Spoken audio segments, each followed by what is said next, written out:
Ça, c'est le moment où la civilisation islamique va commencer, c'est-à-dire en lui donnant une énergie spirituelle qui va monter très rapidement jusqu'à le moment d'inflexion au point B. On va voir à quoi il correspond. Et puis la raison, c'est-à-dire l'expansion de la civilisation avec toutes les productions admirables qu'a connues cette civilisation, avec les grands hommes, Ibn Sina, Al-Biruni, dont on a parlé tout à l'heure, Tawfiq al-Bouja, et Ibn Rushd, et toutes les découvertes et les trésors spirituels et de réflexion dans tous les domaines de cette civilisation. Et puis, le point C, c'est le moment d'inflexion. Et la troisième phase, c'est la phase des instincts. Et on va voir à quoi correspondent les temps historiques. Ça, c'est les temps sont comptés après Jésus-Christ, 657 et 1269. Donc, plus l'angle alpha, c'est justement qui va montrer la puissance, ou tout au moins l'importance de l'énergie spirituelle emmagasinée par la civilisation. Nous allons voir que l'angle alpha de la civilisation occidentale, si on l'avait mis, on verrait que on date à peu près la civilisation, le début de la civilisation occidentale aux alentours de l'an 1000 à peu près. Avec d'ailleurs le retournement de la balance en Méditerranée entre les puissances européennes et les puissances islamiques, à peu près au l'an 1000-1050. Et c'est là où, d'abord, dans un premier temps, il y a eu le cheminement de la pensée chez les peuples germaniques, généralement les Francs, avec Charlemagne, les Carolingiens. On a parlé d'une certaine petite naissance carolingienne, mais c'est surtout avec les monastères et les abbayes, surtout celui de Cluny en Bourgogne. La Bourgogne a été une terre où il y a eu réellement une agrégation de l'esprit chrétien avec cette culture antique et qui va former la civilisation occidentale. D'abord, ça, c'est la maturation, jusqu'à arriver d'abord au XIIIe siècle avec saint Thomas d'Aquin qui va encadrer cette civilisation naissante, et puis avec la Renaissance où elle va commencer à livrer les joyaux de cette civilisation. Et on voit donc que cet angle alpha va être très faible. Et nous voyons donc que la civilisation islamique, qui historiquement est venue après la civilisation occidentale, historiquement, elle va faire son cycle inventaire. Plus l'angle alpha est grand, plus l'intensité de la phase de l'âme est grande, comme dans le cas de la civilisation islamique, comme nous le voyons ici. C'est pendant la phase de l'âme que se forge le vouloir d'une civilisation, c'est-à-dire sa volonté, et son pouvoir va se créer graduellement dans la phase de la raison. C'est-à-dire ici, ce que nous voyons, les prouesses techniques viennent bien après la phase de l'âme. Nous sommes dans une phase où, en quelque sorte, ce qu'on a emmagasiné, on le ressort sous forme de prouesses techniques, d'organisation sociale et économique. L'étude de la civilisation islamique va lui permettre d'illustrer le concept de civilisation. Très bien. Rentrons un peu plus dans le vif du sujet en parlant de la civilisation islamique. Et ma question, c'est de savoir quelles en sont les grandes phases et à quoi correspondent ces deux grandes dates, 657 et 1269. Oui, la civilisation islamique, donc on l'a vu, elle débute avec la prédication du prophète, qui va lui imprimer un élan spirituel sans précédent. Le Nabi estime que le point B, qui est le point d'inflexion du passage de la phase de l'âme à la phase de la raison, se situe en l'an 37 de l'Hégire, qui est 657 de l'ère chrétienne.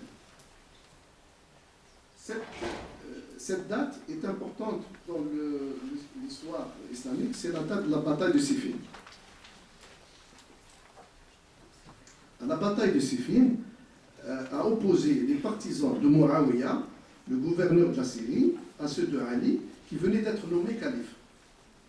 Pourquoi cette bataille-là revêt-elle aux yeux de Ben Abi une importance cruciale, alors que ce n'est pas la première guerre entre musulmans? À la mort du prophète, sa succession allait ouvrir une zone de turbulence politique.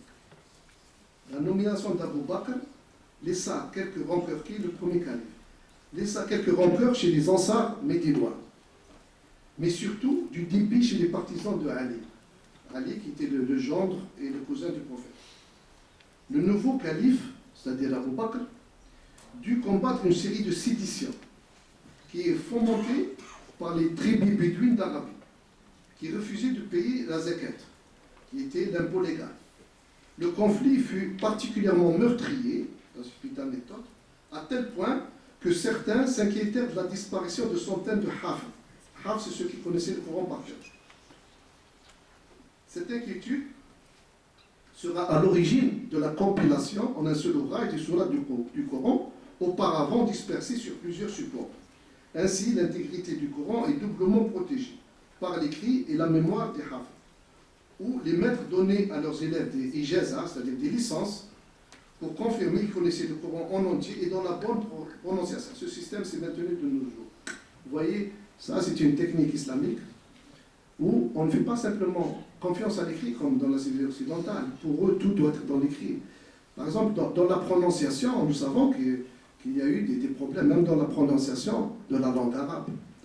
La langue qui était la langue des premiers musulmans, mais tout de suite, l'expansion de l'islam va intégrer de nombreux peuples. Et ces peuples-là qui vont apprendre l'arabe, ils vont avoir une certaine prononciation.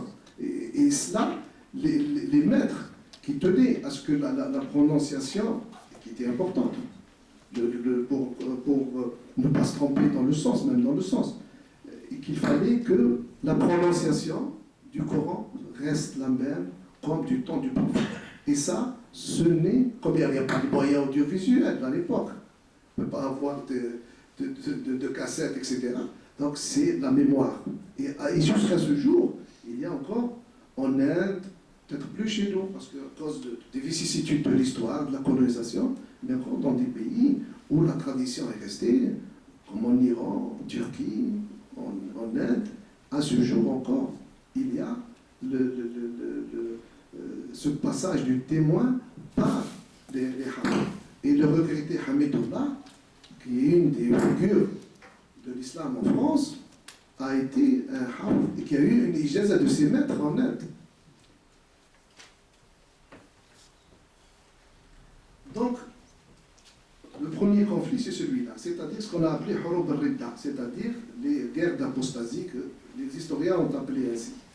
Parce qu'on a estimé que refuser de payer la zakat, qui était un des 5 piliers de l'islam, c'est-à-dire faisait de celui qui refusait un apostat.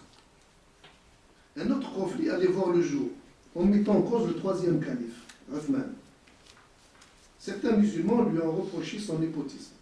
Après plusieurs péripéties, le calife est assassiné dans sa maison. Et Ali, proclamé par ses partisans.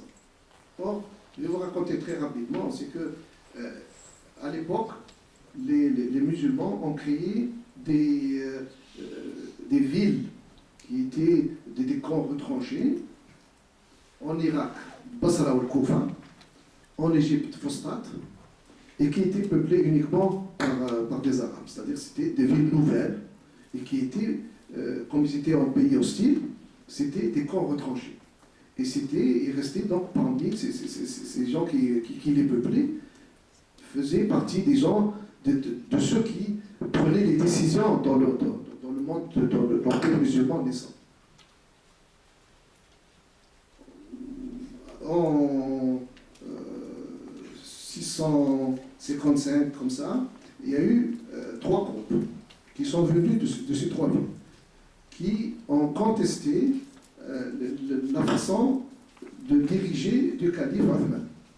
Ils lui ont reproché son népotisme et lui ont demandé de changer. Or, ces gens-là, quand ils sont venus, chacun d'eux avait, si vous voulez, un champion. Ceux d'Égypte optaient pour Ali, ceux d'Al-Basra pour Zubayr, et puis Al-Awwar qui est un cousin du prophète, et ceux de Koufa de Talha. Ils sont venus à Médine, qui était la capitale de l'État musulman à l'époque. Le calife leur a promis de prendre les mesures nécessaires pour mettre fin aux iniquités des walis qui étaient nommés dans ces régions. Et les députations, qui étaient nombreuses, n'est-ce pas, parce qu'ils traversent le désert, ils étaient plusieurs centaines d'hommes dans chaque députation, sont repartis chacun chez elles. Il y avait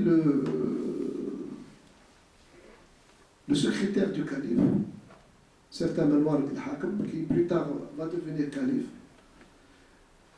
qui était le secrétaire du calife, donc il y avait le sceau à l'époque déjà. On sait que le prophète avait lui-même un sceau. Quand il faisait écrire ses lettres, il avait un sceau pour authentifier les lettres qu'il écrivait. Donc c'est resté une tradition. Il tenait le sceau du calife. Et lui, le calife à l'époque, il faut savoir que le calife était très âgé. Il avait à l'époque, ce qui était énorme, pour l'époque, il avait 82 ans. Marwan ibn Hakam était son cousin. Il a estimé que le calife avait trop facilement cédé à la pression et que c'était dû un peu peut-être à son âge, etc. Il va écrire une lettre. Il va mettre le sceau du calife et l'envoyer au wali de Fustat. Or, le messager va être intercepté. Sera intercepté par la députation qui venait de Fustat. Et pour eux, quand ils prennent connaissance de la lettre, ils vont voir la duplicité du calife. Ils rebroussent chemin, et là, il n'y a plus de discussion, c'est l'affrontement. C'est l'affrontement. Ils prennent sa maison d'assaut. Il faut savoir qu'à l'époque, Othman était un homme très riche, donc il avait des clients, des alliés. Dans sa maison, il y avait 500 personnes. Ça va durer plusieurs jours, mais ils vont finir par prendre la maison d'assaut et tuer le calife, qui était en train de lire le Coran. Ils vont le tuer. Et puisque c'est les partisans de Ali qui sont revenus, donc ils vont nommer leur champion. La ville de Médine, qui était lasse de ces rivalités, va rester neutre. Or, Talha et Zubayr, ils vont refuser d'accepter la nomination de Ali, et allié avec Aïcha, une des épouses du prophète, qui n'a jamais pardonné à Ali, eu des différences, pas la peine d'entrer dans le détail. Et Ali, nouveau calife, va quitter Médine pour aller vers l'Irak. Et Talha et Zubayr vont lever une armée et ils vont l'affronter. Ils vont l'affronter en Irak dans une bataille qu'on a appelée la bataille du chameau. Pourquoi la bataille du chameau? Parce que Aïcha a participé. Elle était dans le lieu de la bataille et elle encourageait les partisans de Talha et Zubayr.